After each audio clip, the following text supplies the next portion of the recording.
Yeah, I'm very curious to see where you're from. So no, a lot of people from the South. I like that. Okay, well, we're gonna get started. I'm very excited. So, like I said, good morning, good afternoon to everyone. I'm Nicole Sims, and I'm so happy to be with you today. I know many of you are familiar with me or not, but I'm happy that we're gonna be here. This is an exciting time for the fashion industry, and I really am glad that you guys took the time and to think about your business and to take it seriously and to know what you can do and really understand what it truly takes to make a fashion brand. So, Crystal, anything you want to say? Yes, I just want to welcome you guys. Hi, everybody. My name is Crystal Lewis. I recognize so many of these faces. Oh my gosh. Thank you guys so much for coming. We're going to go ahead and jump in because we have a lot that we're going to try to cover for you guys, and I want to be respectful of your time. So, Nicole, if you'll go ahead and I screen share, was then here. You want to keep I will also get inviting going. people as well. Okay, absolutely. All right, so welcome everyone to the Fashion Brand Founders webinar workshop. This is going to be an exciting time because we're going to learn how to build your own custom apparel line, but from very two perspectives that I think get missed. So a lot of you are probably designers out there, been in the fashion industry for a while, or you have your own boutiques, online stores, but you really desire to have your own fashion brand and things that haven't been working or they're plateauing. And so a lot of things are coming from the perspective of a lot of people when they talk about fashion brands, talk about the fashion industry, they talk about designing the crystal side of things, designing, producing, and manufacturing, which are very, very important. And there's things that she's going to talk to you today about that a lot of you guys might be missing and not understanding. But what I want to bring to the table is talk to you about the retail side to have you guys understand that having a fashion brand is having a retail business as well. And so that's the thing I think gets missed a lot. So that's the reason we're going to tackle both today. Okay, so some housekeeping things to keep in mind. Like I said, we're going to be moving pretty quickly, so you're going to want to grab something to take notes. And please save your questions until the end. If you drop them in the chat and I see them, maybe while Nicole is talking, I'll do my best to address them, but we will save some time at the end. And this is being recorded, so we'll make sure that the recording gets cleaned up and sent out to the attendees. So let's talk about what we're going to learn today. Nicole touched on it a little bit, but I'm just going to give you some high-level bullet points. So Nicole is going to be bringing the information on building a sellable collection and driving that traffic. Because it doesn't matter if you can make it if you can't sell it and if you don't know who you're talking to. I am then going to switch gears and talk about how to take the ideas out of your head and make them into tangible products that you can sell, high quality, tangible products that you can actually sell. And I'm also going to touch again on a high level the sampling, factory sourcing, and manufacturing component of starting your clothing line. And one of the bonus things that you're going to get from both of our years of experience in this webinar are some pitfalls that you can avoid. There are certain things that all new founders do that we can most definitely help you avoid. And then at the end, please stick around because you're not going to want to miss what we have next for you, is how to take this information and apply it. We don't want this just to be a webinar where you learn some stuff and you go back on with your life. We want to give you an opportunity to take that and really apply it. All right, now I would be remiss if I didn't take this opportunity to tell you guys that between Nicole and I, we have almost 50 years of combined experience in the apparel design industry. Today, we are bringing you a ton of value for the low cost of $0. You're going to be learning about product positioning, market alignment, some factory sourcing strategies, and some sampling processes, all kinds of, and much, much more that we would normally charge almost $600 for just to be in the room with us. And today, we are giving this to you for free. So I'm going to pass the mic back to Nicole, and we're both going to just take a quick moment to introduce ourselves and tell you a little bit more about us on a deeper level. So you know who's talking to you today. Okay. So like I say, I'm Nicole Sims. Hello. And I have over 30 years spanning sales, visual merchandising, marketing, and retail. And so I've worked with major brands like Gap, Forever 21, Guess, Nike, and others. And I have helped them build their brands and build their businesses through very different ways. And so I also now have my own company, Creative Visual Solutions, where I help independent fashion owners and fashion brands and retail owners scale and make profitable businesses. So basically what we're going to talk about today are things that I've used for these foundations that I've built over the past 30 years to help these brands and then my clients as well have successful retail businesses. And there's a couple of people that I've worked with. So some of you might know Kathy Cruz. She has her own membership, Savvy Shopkeeper, and I actually did a master class for her people. And she said that Nicole's passion for merchandising and retail sales shows in all she does. And what I love is that she has her own business and she's helping other businesses. But she says at the bottom, as a retail store owner herself, she couldn't help taking notes because there's things we always think we know, but also things we don't know that we don't know. So we had a really good time because I really focused on vision, merchandising, and marketing, and also some things that her and her students really enjoyed.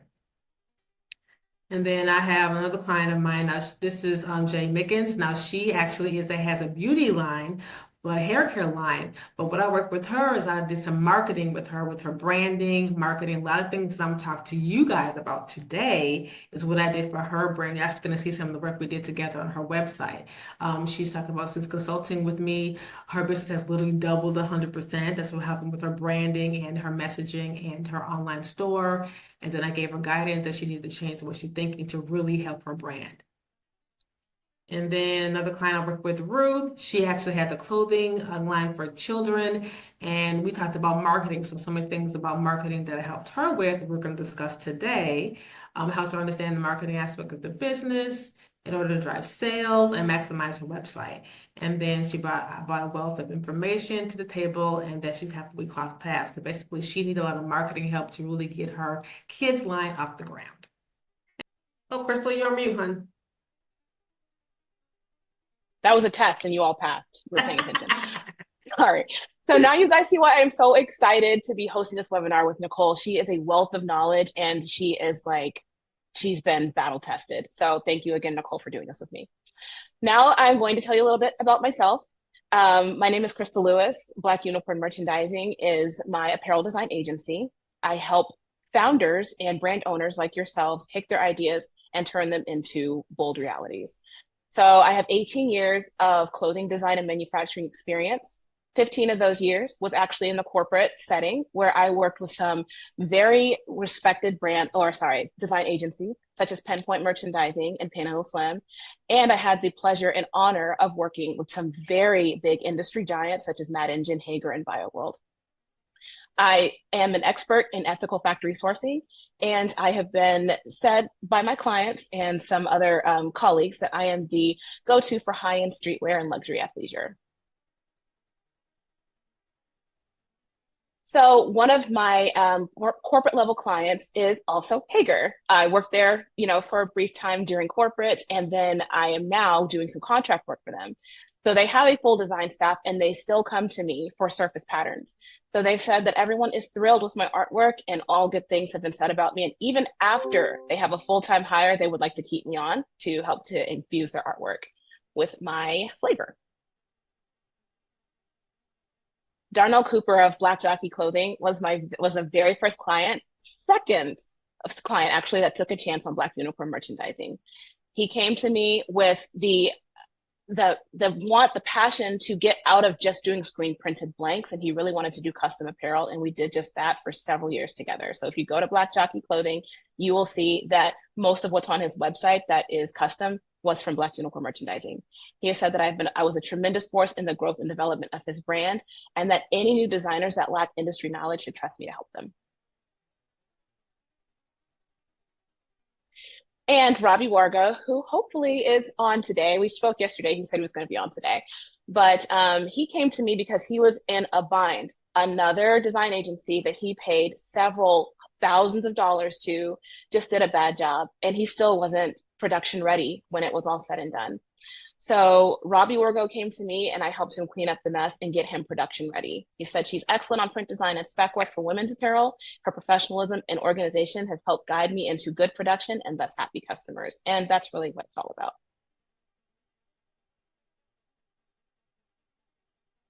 Okay, now if you guys stay until the end, we have put together a Fashion Founders Readiness Toolkit for you guys. It's an extensive checklist that is going to help you figure out what components you might need to consider beefing up before you start your clothing line so that you can go into this successfully. So please be sure to stay till the end, and I will provide a link so that you can get that free download.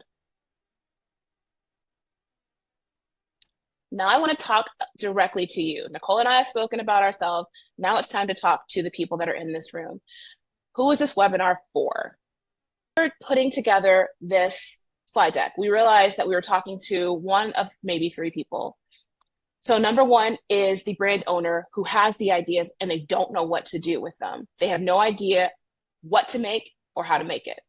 Number two, we're talking to brand owners that have tried and maybe failed, or that have tried and don't know what to do next. Maybe you feel stuck. So that blank plateau that a lot of your customers, like if you're a freelancer and you're in the room, a lot of your customers are experiencing, maybe that's why they come to you. Or if you are the brand founder and you've had some success doing screen printed hoodies and embroidered bomber jackets, but you are tired of not being able to find what you want in the market, we're talking to you today.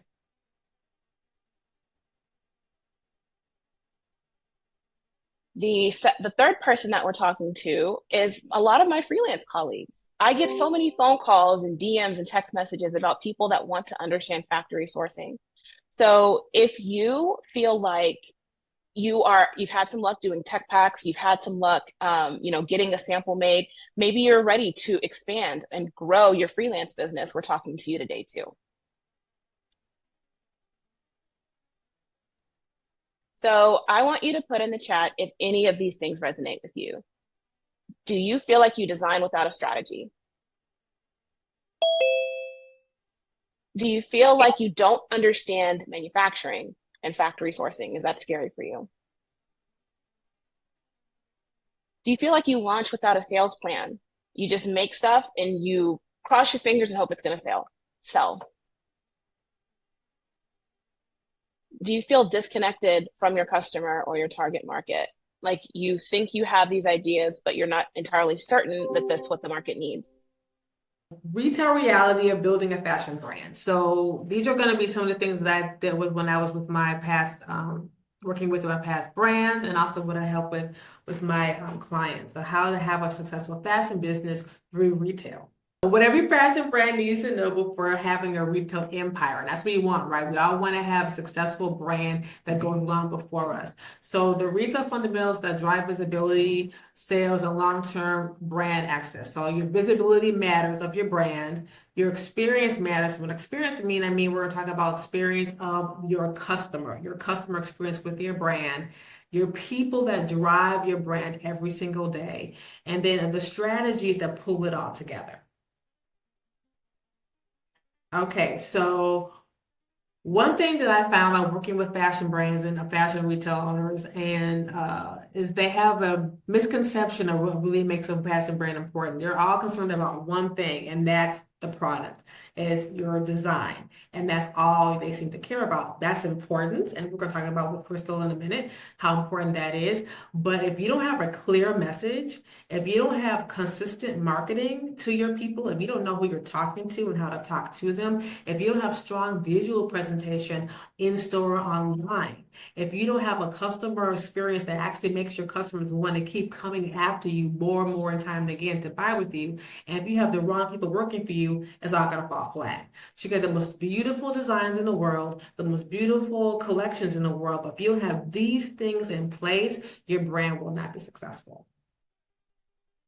All right. So first, we're going to talk about the marketing strategy behind a sellable brand. This is very important. Again, we have to make sure you understand all these things, no matter where you are in your business. If you've been in business for 5 years, you're just starting, restarting over. This could be a reason why things are not going the way you want them to, because you're not really clear on this messaging of your marketing. So clarity first, then you go into your strategy, and then you have really good consistent sales. All right. So another misconception that I did with a lot of my clients, a lot of people in the fashion and independent fashion retailers, is that not understanding the difference between marketing and advertising. They are not the same thing. Marketing is actually more important than advertising. Advertising helps you with your marketing, but if you don't have your actual customer who you're talking to, who you serve down to the nitty gritty. And I know you probably heard this before. You need to have a niche. You can understand and dial into your target market. But people kind of overgloss. Oh, I know who my target market is. Oh, I know who I'm talking to. And then when I talk to my clients, it's still very vague, very broad, and not detailed enough. So if you don't have a clear message of your marketing strategy, your advertising falls flat. So you have to understand that marketing is understanding who you are, who you serve, and then having that message. And once that message is clear, advertising is how you get that message in front of those people in a paid platform. That's what it works. So advertising helps your marketing as the other way around. All right. So please understand that your clarity has to come before you actually do any type of promotion or strategy. Okay, so I have a whole deep dive that I might do with my clients that I've learned in my past dealing with marketing with larger brands on how to really deal down into your target market. But these are the main things you want to make. These are the main four questions you want to answer for your brand. What does your target market value? What do they enjoy to do in any capacity? What draws them into a brand? What makes them attractive, a brand attractive to them, and why they should choose you? And I'll also put in there, how does your brand fit into their lifestyle? Because that's what they're going to buy from you. Okay, so you want to make sure that those are the four main questions you ask yourself with your brand. Really go back and think about this. Even though you think you might have, kind of deep down, because this actually are your foundation for everything you do in the future. This is actually the foundation of your collection designing, should be the foundation of everything you do sales-wise, retail-wise, and marketing-wise. Okay. So next thing about marketing is consistency creates momentum. So we all know about social media. Okay, so that's one thing. Every time I get a new client, they're all about their social media, their Instagram, their TikToks, how to get, more reels, more likes, more followers. And I'm not saying that's not important because that is part of it. But a lot of times, the people that I meet, that I work with, they have too much emphasis on the social media aspect. And social media is only a part of your marketing. It should be only really a small part of your marketing. It gets you in front of people. So social media is important because it keeps you visible and relevant. So that is true. But when you really want to make consistent longevity and money and profit, you need the next thing we're going to talk about. All right. So I have a whole plan I do with my clients about how important email is. So I would love to know in the chat, give me a 1 in the chat if you have an email list and you use it, and a 2 in the chat if you have an email list and don't use it, or you have an email list or you don't have an email list at all. I would love to see who I'm talking to. So put a 1 in the 2, so a 2. So 1 if you have one, you use it. 2 if you have one and don't use it or have one at all. All right. So while you're doing that, I'm going to tell you why email is so important. Email is one of the true form of marketing that you own. You don't own TikTok. You don't own Facebook. You don't own Instagram, but you own your email list. All right. So that's why it's so important. Okay. I got a couple twos, couple ones. Okay. Nice. Haven't used it yet. So that's 2. So that's why it's really important to actually have email. And email actually is the most profitable return on investment form of marketing there is. It's more profitable than social media. It's more profitable than text messaging. It's more profitable than anything else. So you have to make sure you're using email. And I have a whole system of how your emails can actually retain your customers, retain your clients, and connect that community. Okay. And then the next thing you want to make sure you're looking at is text messaging. So text messaging also is very important. So if you have an email list, try to start getting those text your phone numbers along with it. If you don't have one, start both at the same time because text messages create urgency. So you have that urgent customer, you have that urgent communication with them, and people actually open text messages 99% more than they open social media and emails. And then lastly, what I talk to my clients about is making sure that they understand that you have to have more than just these three. You need some kind of content building. So that's blogging, newsletters, things like that. So you want to make sure you make yourself an authority as well. So all these things work together to really put you in front of your customer, keep you connected, get that urgency for buy, and then increase your authority.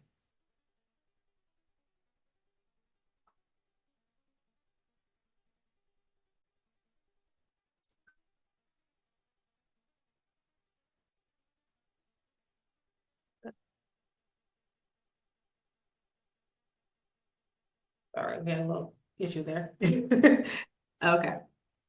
So next is my favorite part of running a retail business is visual merchandising and how you could turn your brand into sales.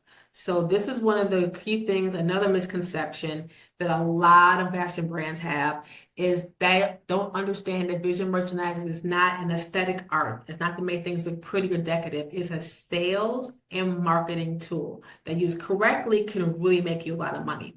It attracts attention to people, your customer on and offline. It creates emotion. People buy with emotion, and visual merchandising done correctly can tap into that emotion to boost sales. It reflects your brand. It tells you who you are without saying a word. People know who you are just by looking at how your stores, your online stores are visually appealing. It guides your customer through your stores, through your online stores. It gives them a very nice experience and easy shopping experience with you. And it sets yourself apart from all your other competitors. So this picture you see here is actually my work. This is actually a floor set that I did for Agassi in San Diego. This store was down 20-25% just consistently time and time and again. We couldn't figure out why. They're in a very high traffic mall. It's a brand new store, and there's an older store down the street that was doing well, and they couldn't figure out why. I came in there, I did a 12-hour floor set. We did the entire floor. This is one of the pictures from it, and they went 25% up in sales within 2 days. That's how important people could shop, people could see. It was like a brand new store to the customers. Nothing had changed in, the people didn't change, the store location didn't change, the mall hours didn't change. My visual merchandising was the reason why it changed. That's how powerful visual merchandising can be for you. So this is actually, we were talking about earlier about how your website and your must tell a story. So this is the customer, the client I was telling you about, J Mix. This is her website. Granted, she does beauty, but the concepts are the same. When I she first came to me, she had her bottles were very brown and very dull. She had no color at all on her website. It was black and white. Even though she said her colors were black, purple and was black, purple, and white. I couldn't see any purple in the live. She had no models, nothing going on. It was very bland. When you walk into our featured products, it was just very just product, product, product, product. Nothing was really there. We worked together, and now this is one of her product page, and this is actually down the below one is her home page. Clean, crisp, vibrant, colorful, tells a story. You know it's a hair care line by looking at the model. You know it's a hair care line looking at the bottles. It looks more upscale. These are little things you can do to your branding that tell a message to your customers and actually want them to shop with you. Same thing if you have a brick and mortar, your windows matter. You have to make sure your windows have a strategy and the storytelling to ask people to stop and want to come in your store. Your layout can make or break you. I can change your layout on your store and take your sales to 20% just by changing things on your floor, how things are merchandised. That's how most important layouts are. Color matters, not just the color of your collection, but how you use color within your store, within your online store. And like I said, storytelling makes a huge difference in signage in your store. This is one of the little fun facts to tell people.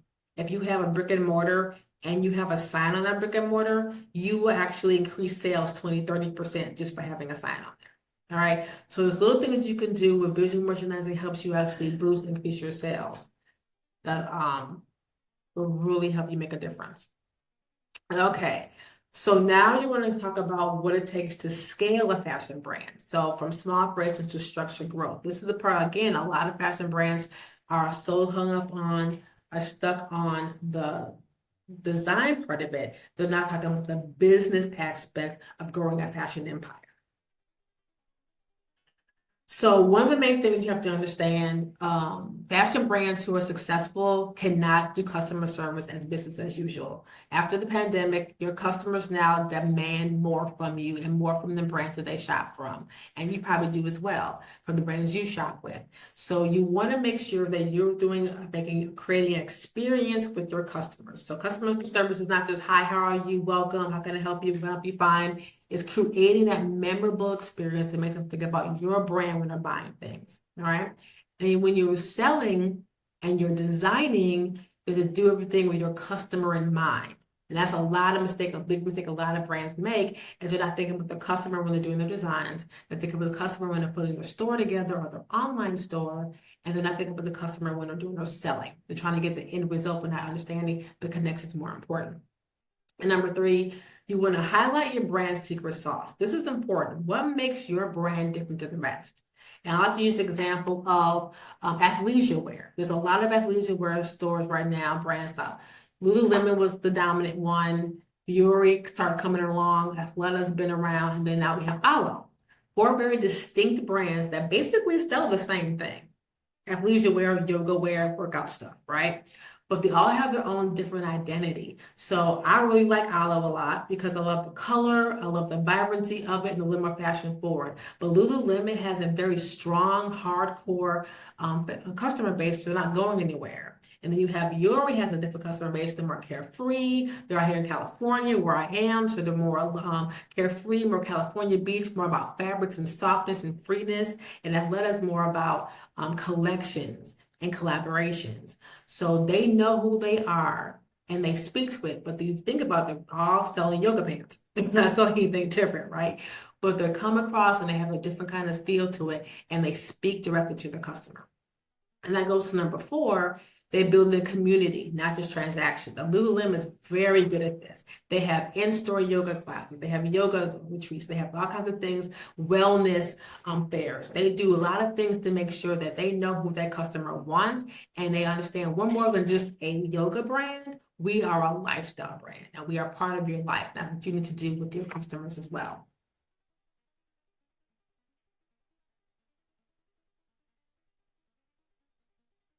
Backwards, I apologize. Okay.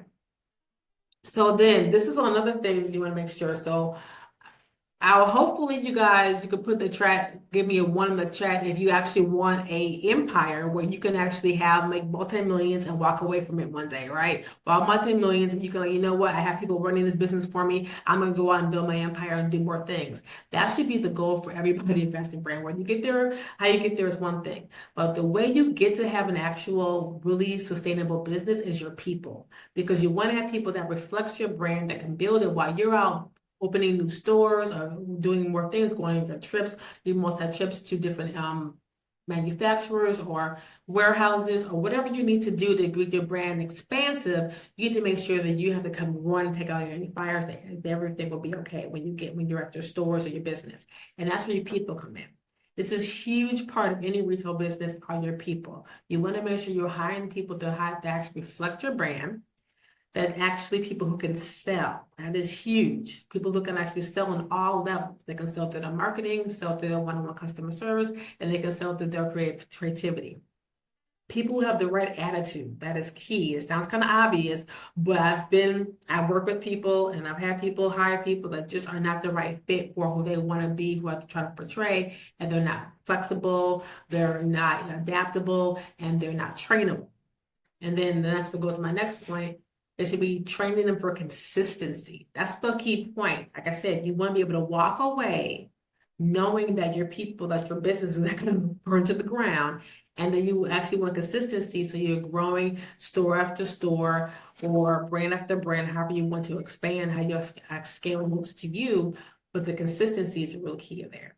All right. So you want to be thinking about beyond just the design, beyond the manufacturing, building your retail empire takes your right people as well.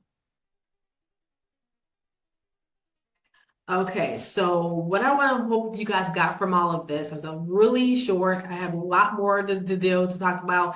Every single thing has a strategy. Every single bit, your marketing is a marketing strategy. There's a people strategy. There's actually, when you're talking about the customer service angle, there's actually a customer journey that I walk my clients through that actually is a 6-point customer journey that you must make sure you understand each point and how you market each point. There's a lot to it. But I want you to walk away from today that what you really need to look back on your fashion brand is having brand clarity, that you're doing smart marketing, not just hanging everything in one basket of social media, but really leaning in that email marketing. If you were number two in that chat, you need to go back and do an email, start doing email as soon as you possibly can. And then you have strong visual merchandising. Do not underestimate how well laid out floor plan, how well structured homepage can really drive your sales. And customer-centered selling, making sure you're selling to the right people, that you're talking to the right people, but then you're making an experience for them. So they make you memorable, so they think you're the brand of choice for them when there's so many others they can go from. And then having a trained and aligned team. Start thinking about your team now. It might seem too early if you don't have one, but start thinking about, okay, what do I want? Who do I want to represent me? What do I need to make my brand scalable and to go to the next level? So it's all you want to make sure. Great brands are built with intention, not guesswork. Okay. So, why many fashion founders are struggling? Why many of you might be here today because you've been struggling, haven't got to where you really want to be, is because they focus on product and not the full customer journey. Like I said, there's a whole customer journey, and if you mess up or mistake in any part of that journey, you're going to miss out and actually lose sales, actually turn a customer away. The marketing lacks consistency and clarity. That is key. If you're not clear who you're talking to and what makes you you and what they want from you, and you're consistently not in front of them, you're going to drop off and your brand is going to fail. And their customer experience is forgettable. Like, okay, maybe you sold them something, maybe they liked your pants or they liked your dress or they liked what they bought from you, but it was not memorable, so they go on to the next brand. And then you lost them forever. And then your team is not trained to represent the brand well. So again, you take them through the customer journey. They love your TikTok. They went to your email list. They went on your website. They like what they went, and then they talked to somebody in your store, and it was a horrible experience, and they're done. Okay. So that's why where deeper training, really implementation support makes a big difference. So later at the end of this presentation, we're going to give you an opportunity, like Crystal said, to go deeper so you understand that some of these things maybe you're hit and miss on, and you want to make sure you have the right strategy, the right techniques, and the key points you need to go forward and get better. So be look out for that as well, how you can go deeper with both of us. All right, let's go, Crystal. Awesome. Thank you so much, Nicole. You guys, I cannot stress enough how important her component is. So many people come to me and we just make stuff and it sits in their garage. I can design it. I have a boss that always says, I can make the car, but you got to drive the car. Nicole will teach you how to drive that car. So I'm just going to jump right in because I want to keep to our time so we have enough time for questions at the end. I'm going to talk to you today about the building blocks you need to create a custom clothing line. We are no longer doing screen printed blanks. We are doing custom apparel, and I'm going to show you how it's done. Just a reminder, stay till the end. We have that freebie, the Fashion Founders Readiness Toolkit. So please stay till the end so you get that free download. And without further ado, let's talk design, manufacturing, and factory sourcing.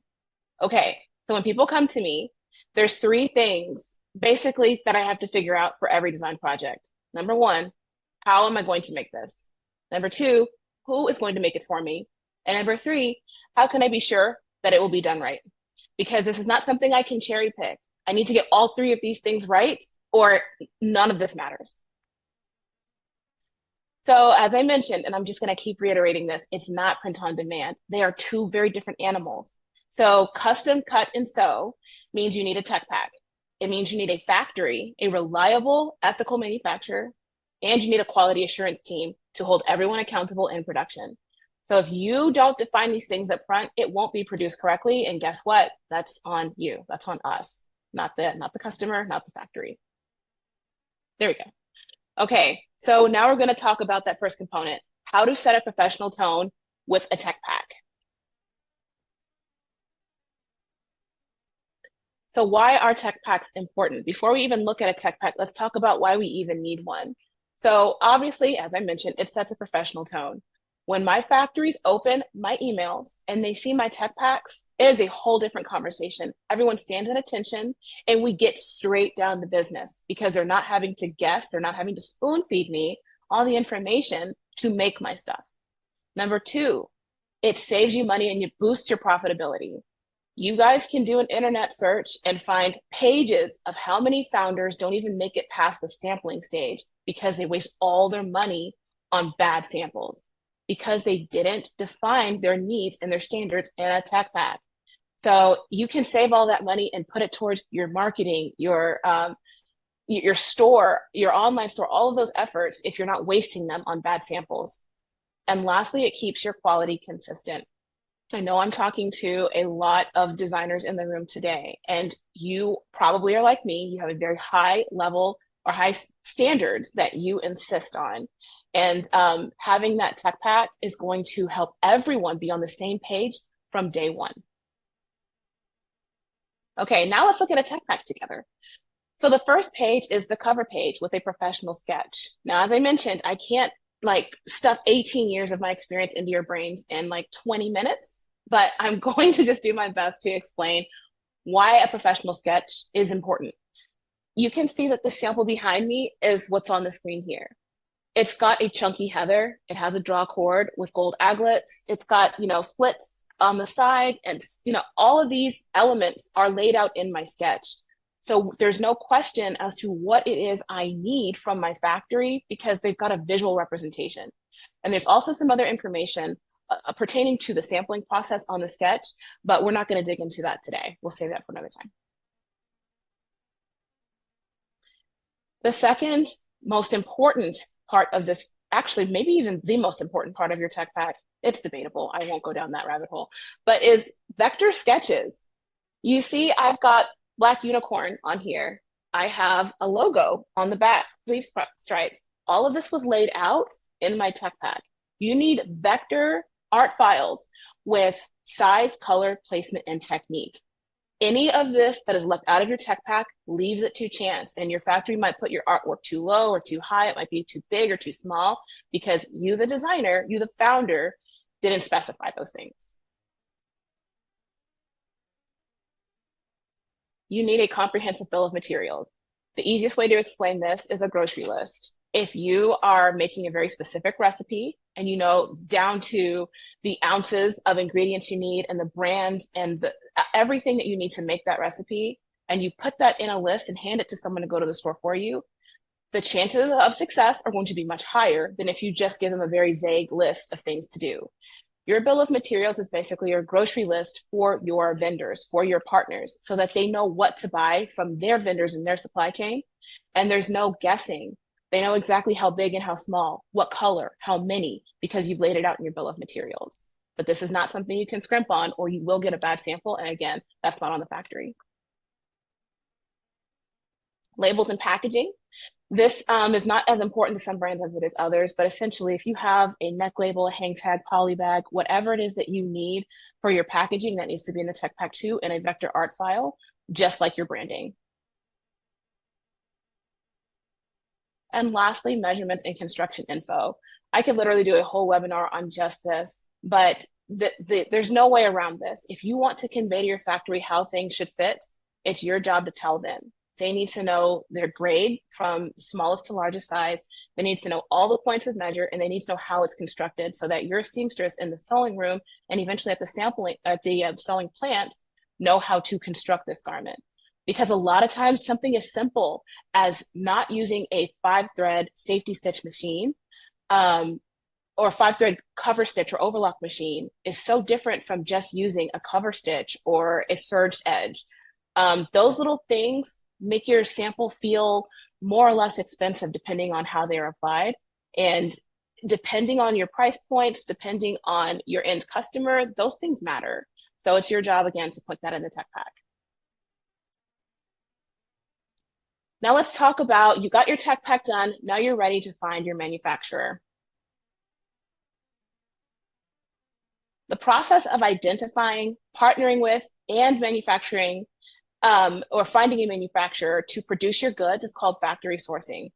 That's a term that's thrown around a lot, and there's a way to do it right. So your first instinct is going to be just to go on the Google machine and find a factory that makes t-shirts or whatever it is that you're trying to do. But there's a lot of things that you need to do before you even go down that path, and we're going to talk about those now.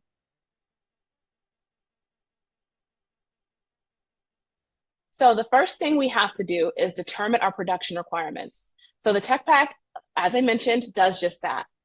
We figure out what product category we are designing into.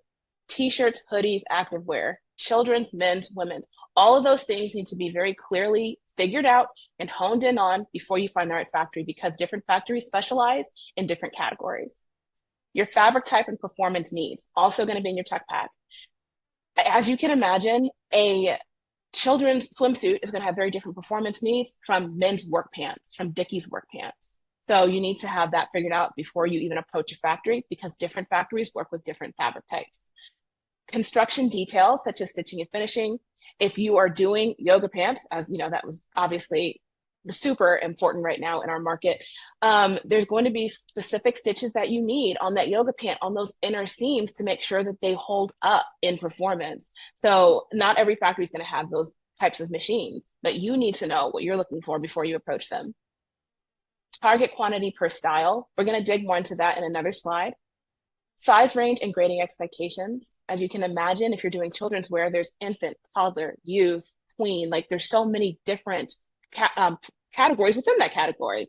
You need to have that specified before you approach your factory, because different countries have different standards of fit. So don't expect for China to just nail your average American female fit on the first try. We need to have that figured out before we approach them. And packaging and label requirements. Not every factory has every vendor in their supply chain. So if you want a very specific poly bag, if you want a very specific type of hang tag or whatever, you can't assume that your factory is going to just be able to wave a wand and make those things for you, because they are not here to think for you. They're not here to design for you. Sometimes you'll get lucky and a factory will help you with that process, but really their job is to execute. Your budget constraints. So the first part of this has to be figured out with Nicole. You have got to figure out, what am I going to sell this for? What will my customer actually pay for this garment? Then you and I work backwards to figure out, what do we need our factory cost to be, so that we can add those profits and be where we need to be at the end. You have to start with the end in mind, or you will make stuff that no one can afford. So now I'm going to talk also about so we talked about target cost. That's your target cost, how you get there. Your order quantity, that is such an important component, because certain factories will only do small batch. Certain factories will only do big volume. The more you order, the lower the cost. The fewer you order, the higher the cost. Neither one of those situations are deal breakers, but you need to understand what you need to sell this for as early as possible. And then that determines your factory options. So if you don't set your budget, your factory will just get to work making stuff, and you might end up making stuff no one can afford. Lastly, your non-negotiables. As a brand, you have values. Those values might be, we only use natural fibers. Those values might be, we insist on factories with ethical standards that don't use child labor, that have fair working conditions. You know what your non-negotiables are, and you need to have those conversations with your factory. It's not an insult to your factory if you ask these questions, but if you ever blow up to the point where you're a household name and people start digging on your brand, you want to make sure that everyone in your supply chain aligns with your values, because it's not just about the price. It's not just about making the stuff. It's a partnership, and you have to make sure you're aligned. Now let's talk about my secret sauce, keeping quality consistent in production. Let's talk about quality control. So why quality control matters? What do QC people do? So QC obviously is just an abbreviation of quality control, but let's talk about why we need one and the magic that is QC. So they inspect your samples before production and in bulk production. They check your measurements and your construction to make sure that things are being made up to your standards and that they fit per your standards. They identify defects before they ship. It is the most glorious thing when I get a QC report, and I'm going to show you guys some QC reports before we're done. But I get a QC report and I see all the defects that they pulled out of my order, and I don't have to pay for those. So we just shave that off of the PO. We verify colors, materials, and trims. Again, they're checking everything against your tech pack to make sure that what you asked for, you're actually getting. And they ensure that your packaging and labeling are correct, because something even as simple as the box that they ship your stuff in, if it's too big, everything shifts around and gets wrinkled. If it's too small, it gets busted open on the way over here and it's damaged goods. Now who's responsible? You, the factory, FedEx? Like, so your QC person is going to be making sure that your packaging all the way down to the carton that it's shipped in is done correctly. So now we're just going to look at some actual images from QC reports from some orders that I have managed. So this is how they check fit and measure the measurements and the fit. The blue columns are my measurements that I give to the factory, like way at the beginning of the sampling process. Sometimes, obviously, we make some tweaks, but the columns after those are the measurements of samples that my QC person has taken and actually physically measured, and they put them in this chart to so I can see how does production actually measure up against my fit standards. Next, we're looking at construction and workmanship. You can look at each one of these pictures and you can see that someone is putting these to the test. They are pulling on the seams. They're pulling on the trims. They're making sure that when your customer gets these garments, that they don't just fall apart. And the beauty of this is they can send them right back into production and say, fix this. We're not paying for it. Or if the factory's not willing to fix it, then they just take it out. Sometimes there's defects that can't be fixed, such as holes in the fabric. But if it can be fixed, your QC person is your eyes and ears and boots on the ground to make sure that these things get fixed before they come to you. And lastly, materials, color, and trim accuracy. There are some other things that they check, but these are like the, again, high level. They're, again, checking everything against your tech packs, your buttons, your fabric, your labels, every little thing to make sure that it matches. And if it doesn't, they flag you and you can make a decision. We're either going to take it, no big deal, ask for a discount, or reject it. But you make that decision before it comes to you. So many founders skip this step. They end up with a box of crap and they want to understand, or they don't understand that it's your fault because you didn't give them the standards up front in your tech pack. You didn't have someone on the ground, and your factory is not going to ship you this stuff and pray that you're going to pay them. You pay them first. They ship you the stuff, and you better hope to God it's right. But a QC person is going to help you make sure that it's right. All right, we're wrapping up here. So again, we're just going to recap why quality control matters. It helps you prevent costly production mistakes. You avoid receiving unusable inventory. You maintain consistency across all your units, and you protect your brand's reputation because you can't, as a founder, check every piece yourself. And honestly, your QC is not going to check every piece yourself too. But there's going to be significantly fewer surprises that the end customer aren't even going to have to deal with if you have a QC person on the ground.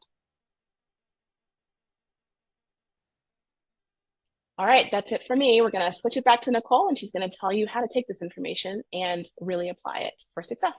Okay, that was amazing. Put a one in the chat if you guys enjoyed that, please. I enjoyed that. I like, even though I've been with Crystal for a while, I still keep learning stuff about that side of the process. Because, I'm on the retail side, so it's already done all this before it gets to me. So I love it. So really, really great stuff. Thank you, Crystal. So what comes next? This is important. So you had some information, and now let's talk about implementation. So now you understand what it really takes to build a fashion brand. And now you also understand where a lot of founders get stuck and why guessing leads to being costly mistakes. Like she said, if you guess and you don't give the right tech pack information and you didn't know what you're supposed to do and you spending thousands of dollars on a product and now you have a box full of crap, that's not going to be good for you. So now you know all of this, but executing it are two different things. You know the stuff, so now you know what to do. So what we've decided to do, I'm so sorry, clicker's had a mind of its own. What we decided to do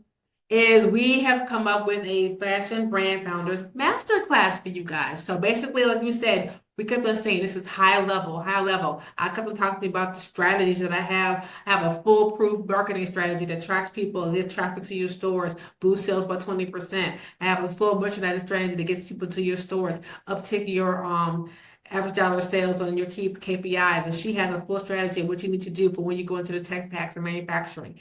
That is too much to share on an hour webinar. So we've decided to do a 4-hour masterclass for you guys on May 1st. So it's going to be really deal. So we go from idea to development to product into sales, which is amazing. So you're going to learn founder level training with both with you and our founder, with our clients that we've learned to kind of bridge that gap between what you don't know and then actually the execution to get you to the actual having the fashion brand of your dreams. You'll learn how to develop and position your brand the right way. And we're going to be there. We're going to guide you. We're going to do a deep dive with you guys and give you all the information that we have with our clients, what we learned in our past experiences. So what I'm going to do, and we will break down real quickly, is I'm talking about obviously how to structure your brand, the role of visual merchandising to your KPIs, ADS, UPT. And if you don't want a UPT, ADS, or KPIs are, that's a problem because those are actually the drivers that all Fortune 500 retailers use to raise their business. So they actually use these KPIs to actually drive sales. So I'll tell you how to do that. What's missing in presentation, displays, and nothing like that. And then hour number 2, I'm going to go over how to test your production, how to actually a lot of you guys to get to the next level, actually not having your own store, but to be in someone else's store, to be a wholesaler. And that's another thing you need to do. What do wholesale people want? How to launch and avoid dead inventory. And then Crystal in hour number 3 is going to go on creating a professional sketch, constructing a professional tech pack, how to communicate fit construction to your factory. She's going deep dive into that for you guys that she couldn't do today. And hour number 4, manufacturing timelines. These are key. Manufacturing timelines are very important to my work as well because make sure you manufacture on time to get to the store on time. They have to be the same way. And then purchase orders, ethic fashion sources read by region, all the things you need to do to have a quality control team and what that looks like. She's going to deep dive in that for you. So basically, we have our own clients. These are what would cost you to get all this information for us together. So a console will be $500 here, a strategy sourcing $1,000 plus here. Your sort pricing and merchandising strategy be $1,000 there, $2,000 here. So that's how much it costs, $8,500 to get all this information we're going to give you guys, and you guys got us together. But because we really want to help the fashion industry, we really want to help founders, we decided to do this master class for a great deal for you guys. All right, so we're gonna have an early bird mission we're doing it for you guys only. So this actually our own community doesn't even know about this. Our clients don't even know about this. We're giving this to you guys for special for $197 for the next 48 hours. You get this entire 4-hour masterclass. All we're gonna give you all the information deep dive for $197. So everything deep dive, the information, understanding how to implement all you need. And then it's going to go to $397. So what you're going to get in the admission is you're going to have 4-hour live masterclass with us. We're going to give you our framework. So each of us have our own frameworks of how we do the retail framework, marketing framework, customer service framework. She's going to give you production and sourcing breakdowns, sales strategies. We're going to give you access to the masterclass. We're going to do all kinds of things for you. Pricing, margin. This is a big thing we didn't get a chance to talk about today. We have a lot going on, so we didn't get a chance to talk about pricing. Pricing is so important. A lot of my clients in the past have priced themselves out of profit. All right, you're trying to be a price leader, but you're not doing a profit leader. We're talking about that. But then we also have a special deal for you. So for $597, you guys can do a VIP. And this is going to be key because the VIPs get actually hot seated. They can ask me a direct strategy question. I give you a strategy answer, give you a strategy right there live. So with Crystal for her questions as well. And so one-on-one with us and actually getting personal feedback strategy to your brand, not just any general information that we talk about, but actually your brand. And then we're going to actually give you workbooks. We're going to have give a whole bunch of resources that we give our clients that they pay for. We're going to give you those resources. So it's going to be SKU framework, strategies. I'm going to give you merchandising framework, how to set up a marketing plan, how to set up a visual merchandising store online and off. All the things that I give my clients, we're going to give you for VIP. fees. So really, really good options here. But the 997 is a no-brainer. It's 48 hours. We're only giving it to you guys only. The link's going to be in the chat, but you can get in there and get this deep dive of all of the information so you have no more guesswork, no more not figuring out, well, what did they mean by this? Well, I got that, but how does that apply to my business? You're going to find out during this masterclass. Okay, so the link should be dropping in right now from Crystal, correct? It's in there. Okay, so the link is in there, guys. So it's gonna be May 1st. We're gonna have that masterclass. And so again, you have three options. So again, the no-brainer for people who are serious, ready to take action. You know I'm down, make sure I'm in the room to get the information from both these experts for my brand. So I know that I have no guesswork. The 197 will be good until Monday evening, and then you have the options for the 397. And the 397 and the 597 do have payment plans. So I understand life. Right? We understand what's going on. So we do have payment plans for both of those. So don't worry. Just want to get the down payment until you're in the room. Okay. All right, so now question and answer. I know we're kind of over time, so if you guys have to jump off, you understand, but I would love to have you time. I'm here, I'm ready. We can do some question and answering right now. Again, by staying to the end, you get our free toolkit, which is going to help you a lot as well and give you a lot of information. So, Crystal, take it away. All right, guys. What question did you have? I have been answering as many as I could in the chat, but like I would love to hear from you. What did you find helpful about this? Anything confusing or unclear so that we know exactly what we should deep dive on in our masterclass outside of what we're already going to provide you. And just anything else you would like to know. How can we help you? Thank you, Dr. Dragu. She said, great job, great info. Thank you, Dr. Dragu. And And Courtney obviously, said thank you. She had to run. So thank you, Courtney. You see the slide? yes, thanks, Court. Thank you, Jacqueline. What a QC does is so helpful. Yes. Okay. So Jacqueline just said what a QC does. So helpful. Because so many founders skip that step. They're like, ooh, $500, but you spend $500 on a QC or you spend $50,000 on a crap order. Like, That's a good question let's see. here. What's As that? GM Boo, it's GM Boo, I'm not pronouncing that correctly. I'm so sorry, hun. But Yes, you that's can a come off very, mute.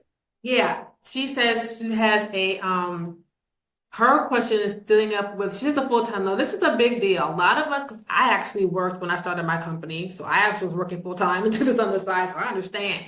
She has a hurdle of keeping up with marketing while also working a corporate job. And I totally get that because I had the same issues that I have. So that's why you need platforms like Later and doing things where you can actually do a content day. And then you do a content day and you actually sit there and you write your things out ahead of time. Um, so one of the misconceptions, you have to do things every single day. You don't. You just have to be consistent.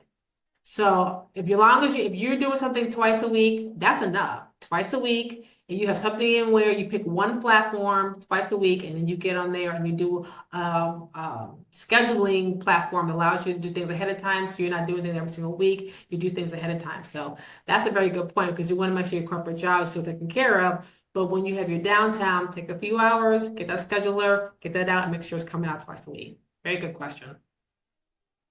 There was another question in here, and thank you for that, Nicole. Mhm. That was the good for even me. So, do you hire a third party for QC every single time? I cannot trust that the factory is going to always be honest because it's not in their best interest to tell me, hey, we messed up. Will you give us all the money anyway? So, no, I always hire a third party QC. And in the masterclass, I will tell you exactly who I use and how to get started with them. And how do you find QC partners? Again, we're going to cover that in the masterclass. So, the one of the things I will just tell you that you could do is you can go on LinkedIn and you can post a job, like a job post looking for a QC. However, that is a whole process because you have to make sure that you vet this person. So I use a company that is vetted and I have vetted them myself. So I would not always suggest that, but if you have no other option, you can post a job post on LinkedIn and people will come to you. Good. And I have a question from Jacqueline about the masterclass. So masterclass will be lifetime accessible. So that's awesome that you said that. You will have lifetime access to that. Thank you for saying that. And then it's going to be 4 hours. It's going to be 9 a.m. Pacific time. So the time of this one for 4 hours. So wherever you are in the world, I'm on California time, so 9 a.m. my time, Pacific time, and then 12 p.m. Eastern Standard Time for 4 hours. Good question. You will have lifetime access to that. Yes. Morgan, I'm glad you found that tech pack information helpful. Yes, they can be intimidating because there's a lot of information that, if not put in there, you got a bad sample. Um, all right, looks like that's all the questions though, but I Thank you. appreciate y'all's feedback. Oh, and Anna said she loved everything about the presentation. Thank you, Anna. I appreciate that. We appreciate that. Yes, thank you very much. Okay. All So, right, well, we are over, so I am going to go ahead and share the freebie. yes, And please. also, I have one more gift for you guys. I have a tech pack template that I have created, and I am putting it on sale in my web store today. It's normally $10. It's $4.99 today. So I'm also going to share that as well. But definitely download this, our Fashion Founders Readiness Toolkit, because I have gone through there and there's so many questions that I wish my clients had asked themselves before they came to me.